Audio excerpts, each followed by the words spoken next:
Welcome once again, ladies and germs, to another pastiche of skin video. Here to give you another little look at an MMO that I've actually had my eyes on for a little while, just because I like the design and the quality on it, and it reminds me a lot of your traditional kind of top-down Diablo style kind of RPGs. It's simple enough to play. And after my last wee run through on Dragon Hunter, I didn't really want to go into something that actually had probably being around for long enough that actually had a really large audience, because you notice in the previous one whenever I was playing it that there was a lot of just bite points from so many people running around in the same space, just kind of like hammering through missions one after another. This one has felt so far a lot more quiet, but that's partially because it's a very new game. It's in full release now, but it's actually just kind of taking off as it is. So we'll jump right into the game and you can get to check out some of the combat. So see you guys in a second.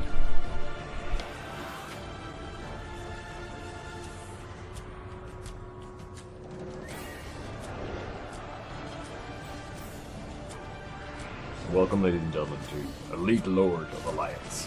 Yeah, this is, not too sure about the title of it. ELOA, it's easy enough to kind of remember and keep track of, but the full title, Elite Lord of Alliance, I'm sure there's a lore, an explanation behind this, but I'm not really getting into it just yet.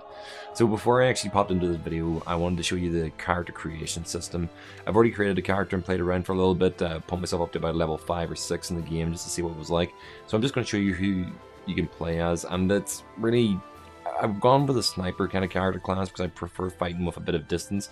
The 4 races, I've gone for the largest ones, almost like they call them Sapien, which is kind of like, I suppose, the Nord. I suppose like elf Nords is the way they can be done. I'm kind of trying to redesign my character to make it look like the character I tend to name myself after whenever I'm playing MMOs, Ocha Longbow from an old webcomic from years ago called Sundowner. So essentially going with trying to match up the same hairstyle, same eyes and everything else. The options are they're not massively limited, but they're just... those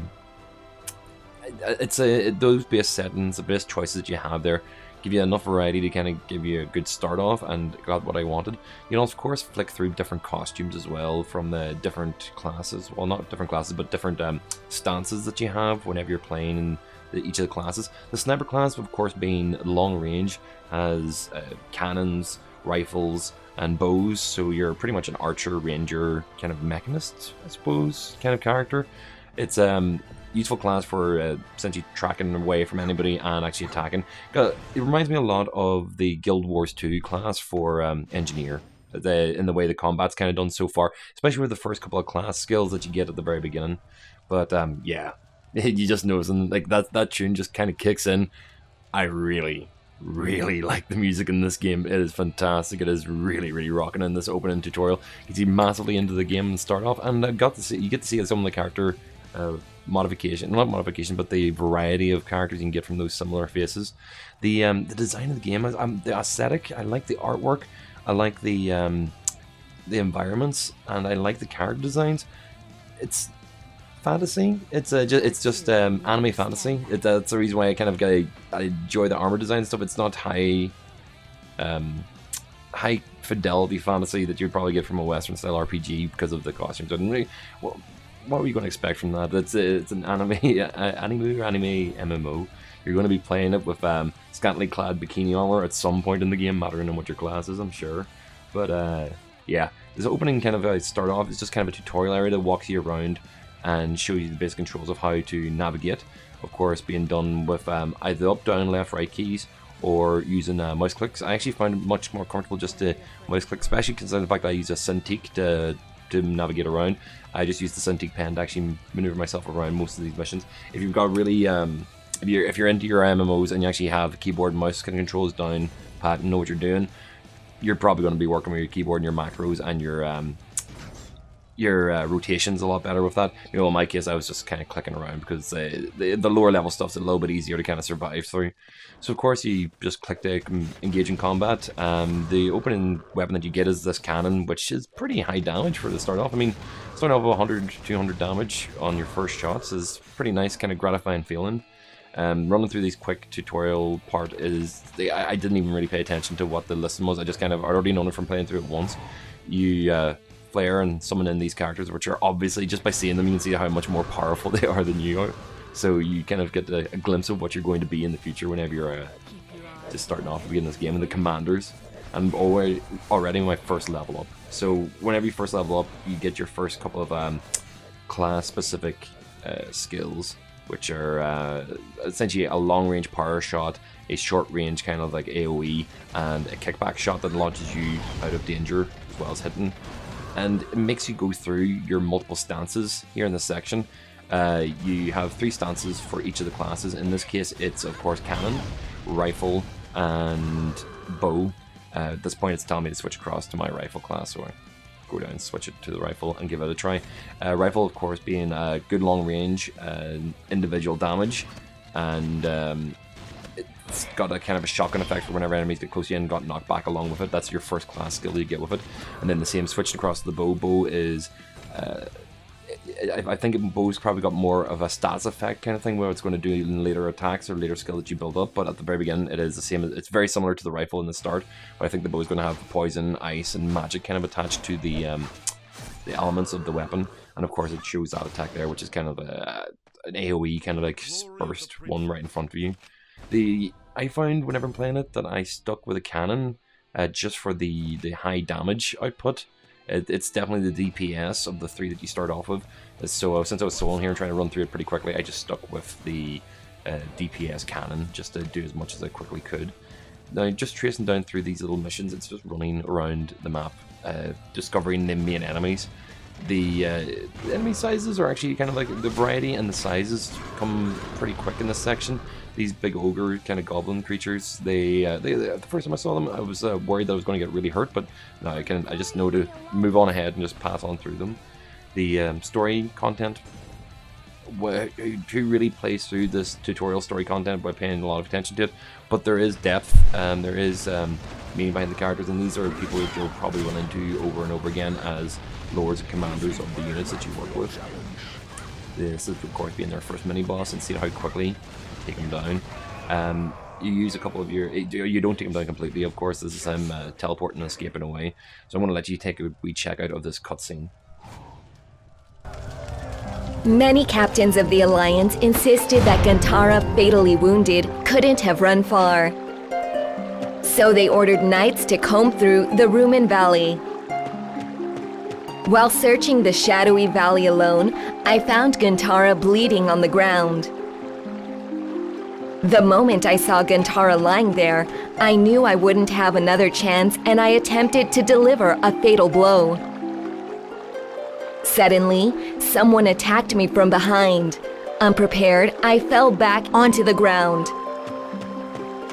The mysterious attacker walked slowly away with Gantara, as if he was taunting me. I was so upset that I was responsible for Gantara's escape. I left to find Gantara after telling Armu that I would take responsibility and complete the mission. However, I couldn't find any traces of Gantara. It was as though he had evaporated. I searched for a long time without any results. I then returned to Baratan Fortress after receiving a telegram that something urgent had happened to Armu. Returning to the new area, the Baratan Fortress, and this is pretty much kind of bring you back to the starting space that you kind of were in previously. It's just from a different angle that you come back at it from. The first spaces that you see is this kind of like save point. It's your waypoint where you're going to come back to anytime you die and you respawn in. And if you just noticed it, there was actually somebody who just ran in and ran off. There's not that many players floating about on this server yet, or floating about in this game yet, whenever from my playing with my 2 different characters, on the European ones at least. So there's plenty of space to grow and be the early adopters of this game and actually kind of get ahead of the game for whenever it's going to get, if it does get popular, and it will get popular. It's I don't see anything I dislike about this game so far that actually would make me think that it's not going to take off. So okay, that'd be the only thing. Server disconnections are a little bit of a pain. I've had a few of them from the European server, and never from idling, mostly from just something going, but connection just freaking out for a short period of time. So it just takes a wee second to log back in again. At least it shows you how quickly you can get back into the game from a server disconnect. It's not that difficult. This character we're about to speak to now, actually very early on in the game you get offered your first mount. There is kind of a pet building and character building sidekick thing that comes from your pets that you can either mount, ride, and train up. I don't think you can use them in combat, but I think they actually do give you a stat bonus or a movement bonus whenever you're using them.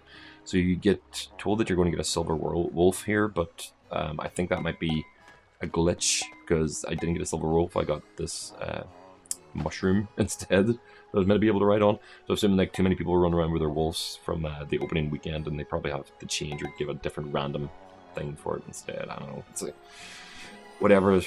I'm pretty sure I'd prefer to have the wolf, but a giant mushroom's easy enough to ride around on anyway.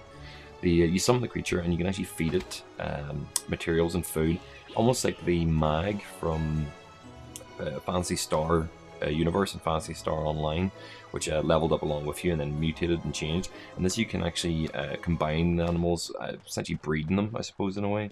And you do have a mount like this from very early on in the game, so for those people who are always about having their epic mounts and something to ride around on, you get pretty early on to this in this game. Although I didn't use it at all in any of the missions because I was constantly in combat. You'll notice whenever I move on from this to another bit that the combat roll takes you off your mount immediately. So if you're running into combat, you're not going to be using it all that often. It reminds me a lot of like the pets in Final Fantasy as well. They're minions. They're there. They just wander around behind you. You don't really pay too much attention to them most of the time.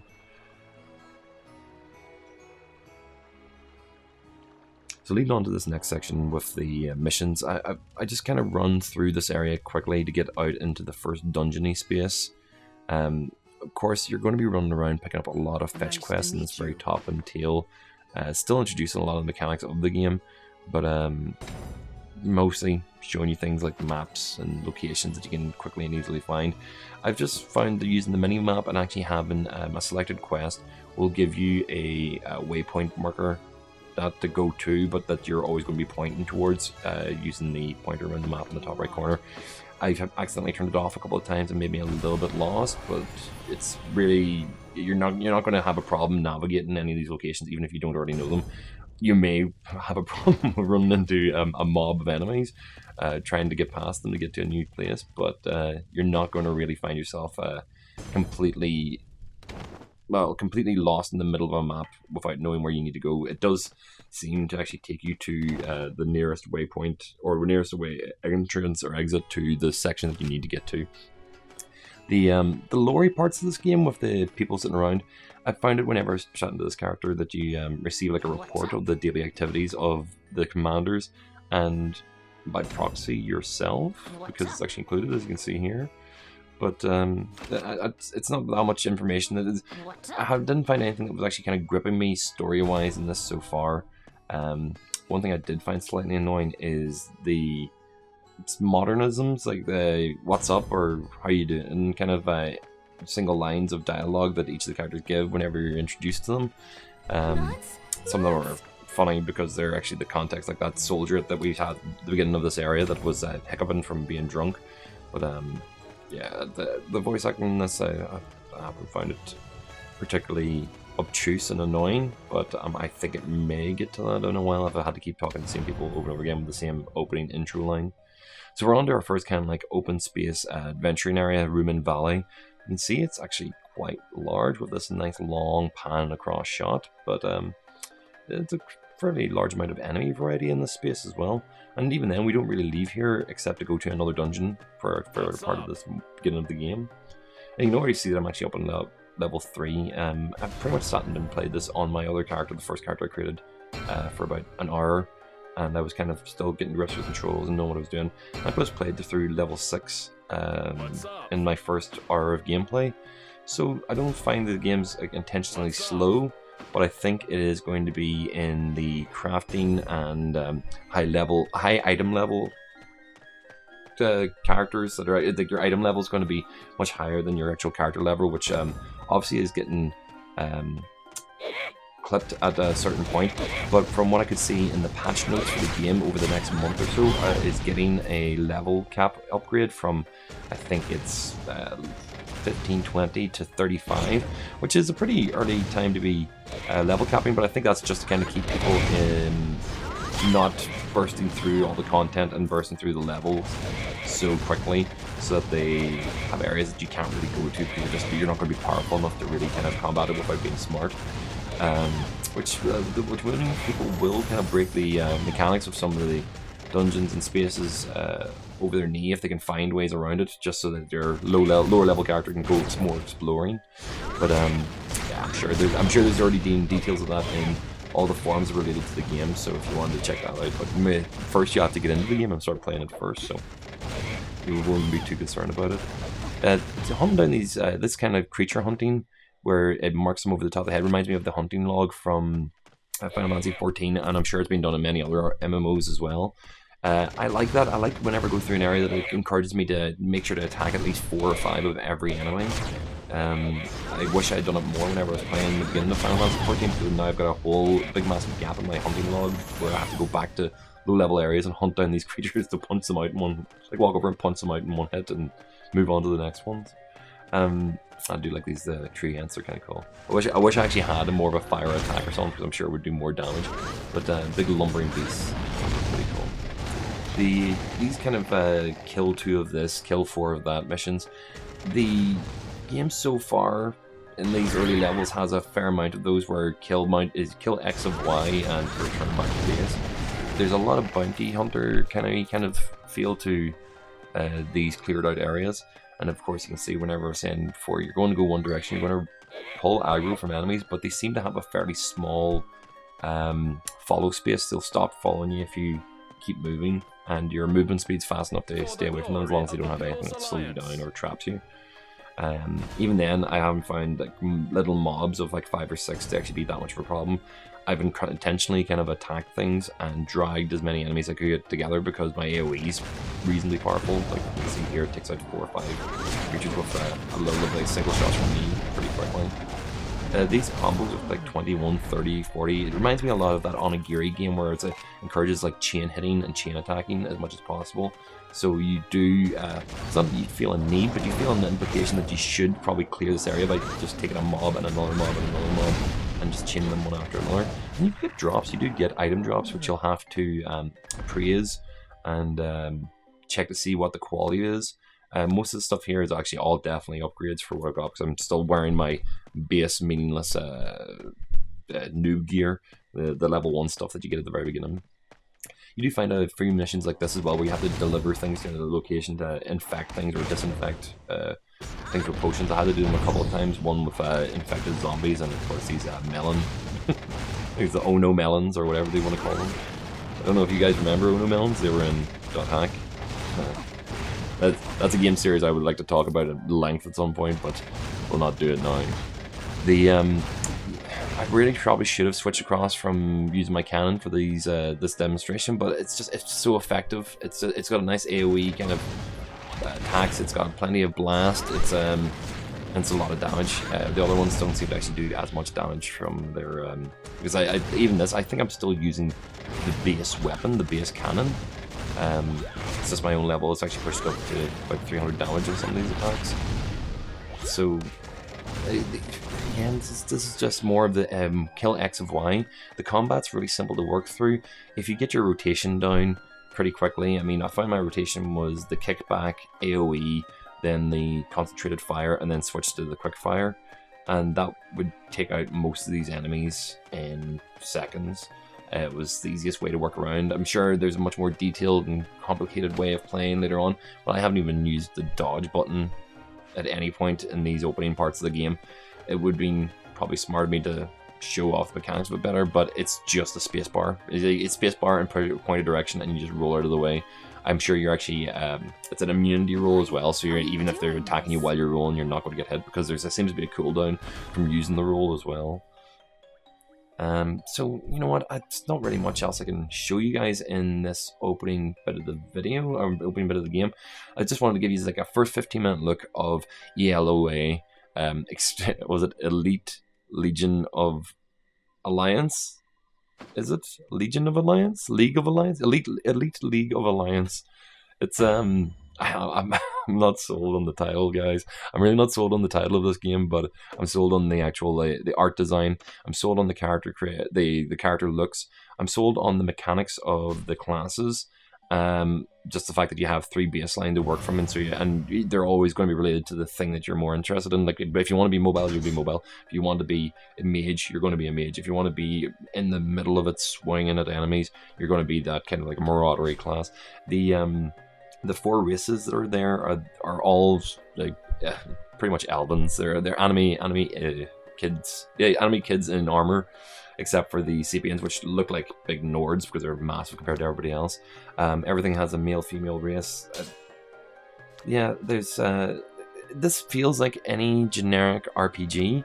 I haven't found anything that's really got me hooked into it. It's just I like the aesthetic, and I found that it wasn't giving me too many problems. So I highly recommend checking out ELOA. The combat is simple and intuitive, but engaging. There is, of course, an in-money store because the game's free to play, but I didn't even get investigated even when I was playing because it didn't seem to actually be interfering with my gameplay at all at this point. So I think you guys should really, really check out ELOA just for its artistic design.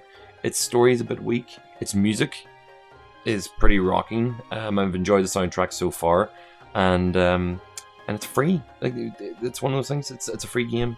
A free game is well worth checking out at any point. So, guys, this is Pastiche of Skin signing off for another first 15 minutes. This has been ELOA, and this has been an MMO review. I hope you guys enjoy the game, and I hope to see you in the next video. Bye bye.